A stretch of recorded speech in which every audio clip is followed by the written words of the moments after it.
What if I told you? The reason your relationships fail, the reason you lose opportunities, the reason things fall apart just when they start going right is not bad luck. What if it's you, but not the part of you that you know? Stay with me, because by the end of this video, you might see yourself in a way you never have before. Have you ever pushed someone away when they got too close? Lost motivation right when success was within reach? Ruined something good and didn't fully understand why? Be honest, because this isn't random. This is what Carl Jung called the shadow. And here's the disturbing part. The shadow doesn't just exist. It acts. It decides. It sabotages. And most people go their entire lives never realizing it's there. There is a version of you that you don't show the world. Not because you choose to hide it, but because you were taught to. As a child, you learned. Don't be too loud. Don't be angry. Don't be selfish. Don't be emotional. So what did you do? You buried those parts. But here's the truth. Buried doesn't mean gone. It means waiting. What parts of yourself were you told were too much? What emotions do you still feel uncomfortable expressing? Who would you be if you stopped filtering yourself? The shadow is not evil. Let's make that clear. It is simply everything you rejected about yourself. Your anger, your jealousy, your insecurity, your desire for control, your fear of being seen, but also your confidence, your power, your voice. Yes, even your strengths can become part of your shadow if you were taught to suppress them. The brighter the light you show the world, the darker the shadow you hide behind. Here's where it gets dangerous. If you don't control your shadow, it controls you, and it does it in ways you don't notice. You overreact and don't know why you sabotage relationships, then regret it. You procrastinate, even when you care. You choose toxic patterns. Repeatedly, this isn't random behavior. This is unconscious behavior. Have you ever said, "I don't know why I did that"? Do you repeat patterns you promised yourself you'd stop? Are you in control or reacting? Self-sabotage is not laziness, it's protection. Your mind is trying to protect you from rejection, failure, abandonment, exposure. So what does it do? It destroys the situation before the situation can destroy you. Example. You meet someone who treats you well. Instead of feeling safe, you feel uncomfortable. Why? Because your shadow whispers, "This won't last. You're not enough. They'll leave anyway." So what do?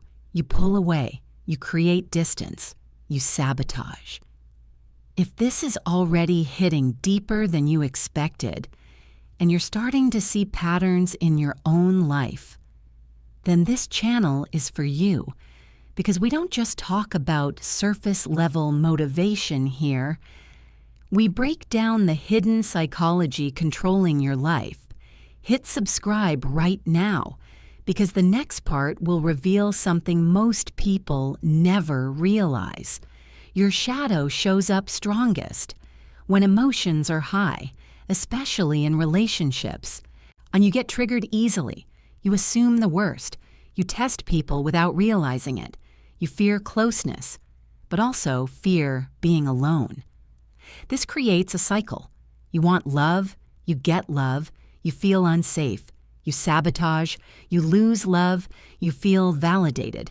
Do you trust easily or expect betrayal? Do you feel safe when things are going well? Are you reacting to the present or your past? Here's the truth most people don't want to hear. You don't sabotage what you don't value. You sabotage what matters most, because the higher the value, the higher the risk, and your shadow hates risk. Your shadow would rather destroy your future than risk your pain. Signs your shadow is active. Watch closely, because this is where it becomes real. Yeah, you might be operating from your shadow if you overthink everything, you assume negative outcomes, you push people away, you feel like an imposter, you avoid opportunities, you feel uncomfortable with success.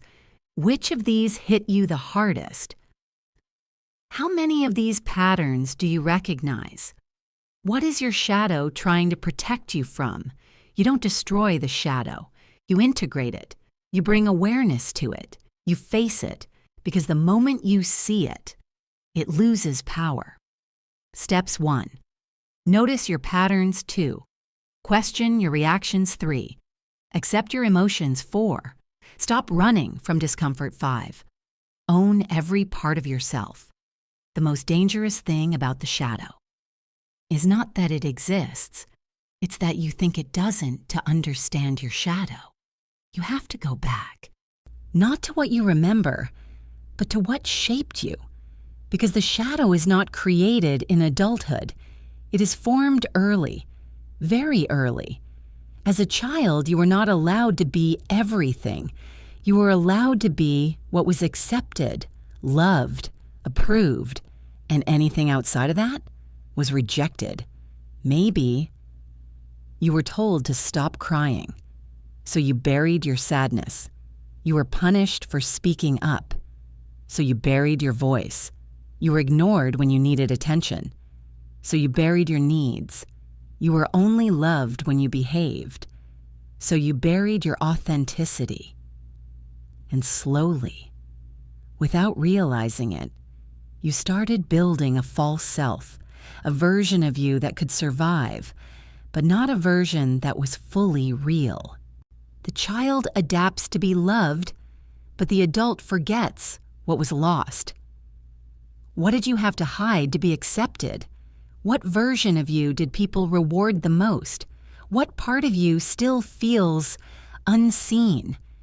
Carl Jung called this the persona, the mask you wear to function in the world, the acceptable version of you, the one people like, the one that gets approval. But here's the problem. The stronger your persona becomes, the deeper your shadow grows, because everything you are not allowed to be has to go somewhere. Or examples. The nice person who suppresses anger explodes unexpectedly. The strong one who never shows weakness breaks internally. The perfect one lives in constant fear of failure. The mask protects you from the world, but it also traps you from yourself. Who are you trying to be for others? What would happen if you dropped the mask? Would people still accept you if they saw everything? Seeing your shadow in others. Now this is where it gets dangerous, because your shadow doesn't just stay inside you, it projects outward. It means you see in others what you refuse to see in yourself.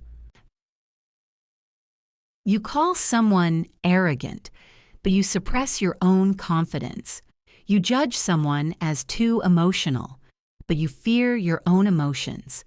You hate attention seekers, but you crave attention deeply. And here's the twist. The stronger your reaction, the deeper the shadow. What irritates you in others reveals what you haven't faced within yourself. Who triggers you the most? What traits do you judge harshly? Could those traits exist in you? This is something most people never understand. Why do you feel uncomfortable when things are finally going right? You worked for it. You wanted it. So why does it feel wrong? Because your shadow is tied to your identity, and your identity is based on your past. If you grew up, feeling unworthy leads to success feels unnatural. Being criticized leads to praise feels suspicious. Experiencing instability leads to peace feels boring. So what does your mind do? It tries to return you to what feels familiar, even if it's painful. Your mind chooses familiar pain over unfamiliar happiness. Do you feel uncomfortable when things are going well? Do you expect things to go wrong? Have you ever ruined something just to feel normal again? Let's connect everything, because this is the cycle you might be stuck in right now. 1. You desire something better. 2. You start moving toward it. 3. Your shadow gets triggered. 4. Fear, doubt, discomfort arise. 5. You sabotage the situation. 6. You return to what's familiar. 7. You feel regret. 8. Then repeat. This is not weakness. This is conditioning. You are not failing. You are repeating. How many times have you repeated the same cycle? What patterns keep showing up in your life? What are you avoiding by staying stuck? The cost of ignoring your shadow. Ignoring your shadow feels easier, but it comes with a cost, a heavy one. Broken relationships, missed opportunities, emotional instability, lack of fulfillment, constant inner conflict. And the worst part, you don't even realize you are the one causing it. The shadow you ignore becomes the life you live. What has self-sabotage already cost you? How many opportunities have you lost? How different would your life be if this stopped? Now here's the shift. You don't eliminate the shadow, you integrate it. It means you acknowledge your darkness, you accept your emotions, you stop pretending, you take responsibility, because once you bring the unconscious into consciousness, you gain control. Until you make the unconscious conscious, it will direct your life. What are you ready to face about yourself? What truth have you been avoiding? What happens when you stop running? Let's make this real. Here's how you begin. Notice your reactions, especially the emotional ones. Journal your triggers, write down what happened, how you reacted, why it affected you. Own your projections. Ask, what does this say about me? Accept, don't judge. You are human, not perfect. Take small, controlled actions. Do the thing your shadow resists, even if it's uncomfortable. Growth begins where comfort ends. Are you ready to take control of your life, or will you continue repeating the same patterns? What will your future look like if nothing changes? There are 2 versions of you, the one you show the world and the one you hide from it. Your life is shaped by which one is in control. Face your shadow or be controlled by it. The choice has always been yours. What if your biggest enemy is inside you? What if your greatest potential is also inside you? What if everything changes the moment you become aware? You are not broken, you are divided. And the moment you stop fighting yourself, you start becoming whole. If this video made you think, if it made you uncomfortable, if it made you aware, then it did exactly what it was supposed to do. Because awareness is the beginning of transformation.